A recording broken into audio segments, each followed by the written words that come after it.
রপ্তানিকারকদের কাছে বড় অঙ্কের দেনাই সরকার। 2 কিস্তিতে সম্প্রতি 2,500 কোটি টাকা ছাড় করেছে নতুন সরকার। তবে এখনও 7,000 কোটি টাকা দেনা সরকারের ঘাড়ে। ব্যবসায়ীরা বলছেন, তারা আশা করছেন আর্থিক চাপ বিবেচনায় সরকার হয়তো আরও অর্থ ছাড় করবে। আর নগদ সহায়তার হার বাড়ানোর দাবিও তাদের। সাইদ আরমানের রিপোর্টে দেখুন বিস্তারিত। ফেব্রুয়ারিতে রপ্তানি আয় $3.5 বিলিয়ন নেমেছে। এটি আগের মাসের তুলনায় প্রায় 21% কম, আর গত বছরের একই সময়ের তুলনায় 12% কমেছে।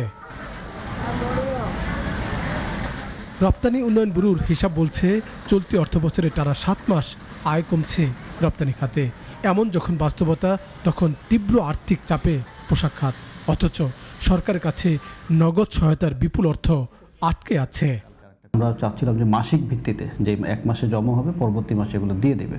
তো সেটা নিয়ে আমরা কথা বলেছি বাংলাদেশ ব্যাংকের গভর্নরের সাথে, এবং বর্তমান যে অর্থমন্ত্রী আছেন মহোদয়, ওনার সাথে দেখা হয়েছে। আমাদের প্রেসিডেন্ট মহোদয় ওনাকে রিকোয়েস্ট করেছেন এবং উনি নীতিগতভাবে সম্মতি দিয়েছেন যে হ্যাঁ, এইটা যেহেতু মাসিক ভিত্তিতে দেওয়া সম্ভব, এটা আমরা মাসিক ভিত্তিতে দেওয়ার একটা ব্যবস্থা করব। ব্যবসায়ীরা বলছেন, অন্তর্বর্তী সরকারের আমলে 9,500 কোটি টাকা ছাড়িয়ে যায় তাদের পাওনা। যদিও রাজনৈতিক সরকার এসে 2 কিস্তিতে 2,500 কোটি টাকা ছাড় করতে শুরু করেছে।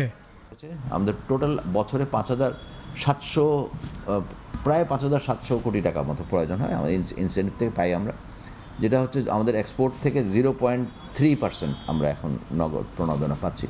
এবং নতুন মার্কেটের জন্য যারা আমরা নতুন বাজারে আমরা সম্প্রসারণ করি, নিউ মার্কেট ইনসেন্টিভ পাই, সেটা হচ্ছে 2%। কেবল অর্থ ছাড়ই আটকে রাখেনি বিগত অন্তর্বর্তী সরকার।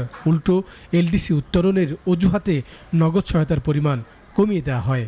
উদ্যোক্তারা বলছেন, নগদ সহায়তা বাড়লে তা রপ্তানিকে উৎসাহিত করবে। পার্শ্ববর্তী দেশগুলোতে যারা রপ্তানি নির্ভর ব্যবসার সাথে সম্পৃক্ত, তারা যে প্রণোদনাটা পায় সেই তুলনায় আমরা অনেক কম।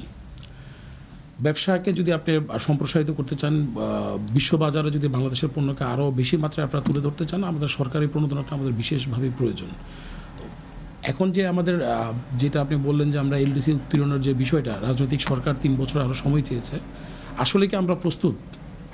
রপ্তানিকারকরা আশা করছেন ঈদের আগে আরও একটি কিস্তিতে সরকার তাদের পাওনা অর্থ ছাড় করবে। আর 1 মাসের বেতনের সমপরিমাণ অর্থ ঋণ হিসেবে দেওয়ার উদ্যোগকে স্বাগত জানিয়েছে তারা। সাইদ আরমান, নাগরিক, ঢাকা।